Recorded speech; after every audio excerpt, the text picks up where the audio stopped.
Hi friends, this is your Kiran. Welcome back to Kiran Rao Bigg Boss channel. అందరికీ శుభోదయం. Bigg Boss season 9 and week 13 అయితే voting జరుగుతుంది and ticket finale task జరుగుతుంది. So details చూసే ముందు వీడియోని లైక్ చేయండి అండ్ కామెంట్ చేయండి మీ ఫేవరెట్ ఎవరనేది, అండ్ సబ్స్క్రైబ్ చేసుకోండి ఎర్లీ అప్డేట్స్ కోసం. సో వీడియోలోకి వెళ్ళినట్లయితే టికెట్ ఫినాలే టాస్క్ అయితే మీరు నిన్న చూసుంటారు. ఎక్కడి వరకు అయితే సంజన అవుట్ అయిపోయింది టాస్క్ నుంచి, అండ్ ఆ తర్వాత తనుజ సుమన్ని సెలెక్ట్ చేసుకుంది అండ్ సుమన్ అయితే ఈ టాస్క్లో గెలిచాడు. సో అది కూడా ఒక వాటర్ టాస్క్, కాస్త సపోర్టింగ్ టాస్క్. దాంట్లో అతడు గెలవడం జరిగింది. తనుజ అవుట్ అయింది అండ్ ఆ తర్వాత కూడా డిమాండ్ పవన్ కళ్యాణ్ కూడా అవుట్ అయినట్లయితే ఒక అప్డేట్. ఇంకా అది క్లారిటీ లేదు, కాకపోతే వాళ్ళు అవుట్ అయినట్లయితే ఒక అప్డేట్ అయితే ఉంది.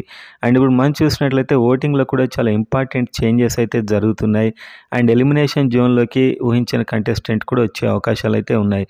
సో ఒకసారి పోల్లో చూద్దాం. పోల్లో చూస్తే మనకి ఎక్స్పెక్టెడ్ నెంబర్ 1లో తనుజ ఉంది అండ్ నెంబర్ 2 రీతు అయితే సడన్గా వచ్చేసింది. మరి ఇది ఎలా అనేది అయితే అర్థం కావట్లేదు.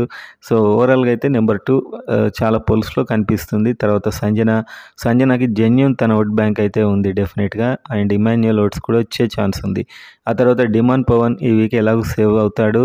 And next Suman and Bharani danger జోన్లో ఉన్నారు. సో బర్నీ అయితే మళ్ళీ రిటర్న్ ఎంట్రీ ఇచ్చినప్పటి నుంచి ఆడింది ఏం లేదు, జస్ట్ సింపుల్గా ఉంటున్నాడు తనుజకు సపోర్ట్ చేస్తూ. సో అది క్లియర్గా కనిపిస్తుంది. నిన్న ఫ్లవర్ టాస్క్ కూడా స్పాయిల్ చేసేసింది బర్నీనే, ఎందుకంటే అక్కడ పెద్ద కాంపిటీషన్ లేకుండా చేశారు ఫ్లవర్ టాస్క్ని. సో ఫ్లవర్ టాస్క్ అంటే ఒకప్పుడు ఎంత ఇంట్రెస్టింగ్గా జరిగేది.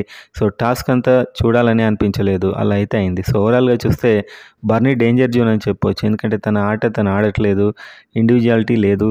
మొత్తానికైతే ఎలిమినేట్ అయినా పెద్ద ప్రాబ్లం లేదు షోకి.